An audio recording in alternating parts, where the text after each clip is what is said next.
एक बार की बात है कि एक सियार जंगल में एक पुराने और खोखले पेड़ के नीचे खड़ा था।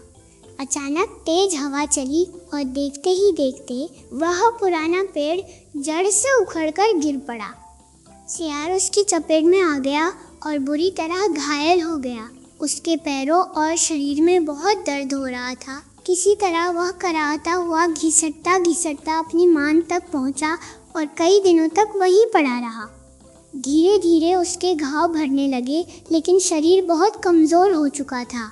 कई दिन बाद जब वह मान से बाहर निकला तो उसे जोरों की भूख लगी थी। उसने इधर उधर देखा और एक खरगोश नज़र आया। वह उसे पकड़ने के लिए झपटा, पर थोड़ी दूर जाकर ही हाँफने लगा। उसमें इतनी ताकत ही नहीं बची थी। फिर उसने एक बटेर का पीछा किया, लेकिन वह भी उड़ गया। हिरण को देखकर तो वह पास जाने की हिम्मत भी नहीं जुटा पाया। सियार उदास होकर सोचने लगा कि अब वह क्या करेगा। शिकार न मिलने से भूखों मरने की नौबत आ गई थी। वह जंगल में इधर उधर भटकता रहा, लेकिन कहीं कोई मरा हुआ जानवर भी नहीं मिला। घूमते घूमते वह एक बस्ती के पास पहुंच गया। उसने सोचा कि शायद कोई मुर्गी या चूजा मिल जाए।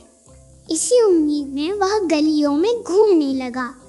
तभी कुत्तों ने उसे देख लिया और जोर जोर से भौंकते हुए उसके पीछे दौड़ पड़े। डर के मारे सियार जान बचाकर भागा। वह गलियों में इधर उधर मुड़कर कुत्तों को चकमा देने की कोशिश करता रहा, लेकिन कुत्ते उस बस्ती की हर गली से परिचित थे। सियार की ताकत धीरे धीरे खत्म होती जा रही थी।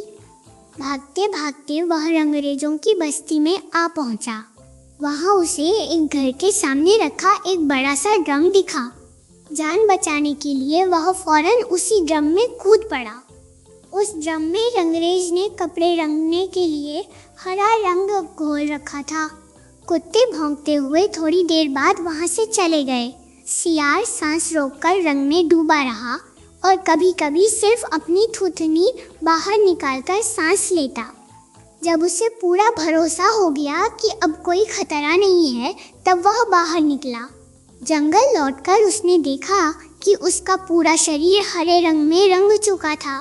अब जो भी जानवर उसे देखता डर के मारे कांपने लगता। सियार यह सब देखकर मन ही मन खुश हुआ। उसके चालाक दिमाग में एक नई योजना आ गई। उसने भागते हुए जानवरों को आवाज़ दी, भाइयों डरो मत, मेरी बात सुनो। उसकी आवाज़ सुनकर जानवर रुक गए। सियार ने कहा, मेरे रंग को देखो, क्या ऐसा रंग किसी और जानवर का है? नहीं ना, भगवान ने मुझे यह विशेष रंग देकर तुम्हारे पास भेजा है। सब जानवरों को बुला लाओ, मैं तुम्हें भगवान का संदेश सुनाऊंगा। जानवर उसकी बातों में आ गए और पूरे जंगल से सबको बुलाकर ले आए। जब सभी इकट्ठा हो गए तो रंगा सियार एक ऊंचे पत्थर पर चढ़ गया और बोला, मैं भगवान का दूत हूँ। उन्होंने मुझे तुम सबका राजा बनाकर भेजा है। अब मेरा नाम सम्राट ककुदुम है। मेरी छाया में तुम सब निडर होकर रहोगे। अजीब रंग और बड़ी बड़ी बातों से शेर, बाघ और चीते तक चुप रह गए। किसी की हिम्मत नहीं हुई कि सवाल पूछे। सभी जानवर उसे अपना सम्राट मानकर उसकी सेवा करने लगे। सियार ऐश से रहने लगा। जो भी खाना वह चाहता जानवर उसे ला देते। हाथी आगे आगे चलता, शेर पहरा देते और दरबार लगता। उसने सियारों को जंगल से भगा दिया ताकि कोई उसे पहचान न ले।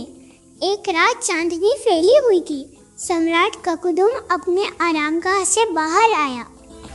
तभी पास के जंगल से सियारों की हू हू की आवाज़ आई। वह आवाज़ सुनते ही वह खुद को रोक नहीं पाया। अपने असली स्वभाव को भूल न सका और वह भी मुंह उठाकर हू हू करने लगा। यह देखकर शेर और बाघ चौंक गए।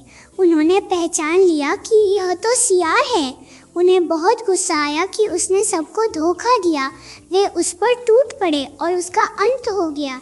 इस कहानी से हमें यह सीख मिलती है कि नकलीपन और झूठ ज़्यादा दिन नहीं चलते। सच्चाई देर सवेर सामने आ ही जाती है और धोखा देने वाले का अंत अच्छा नहीं होता।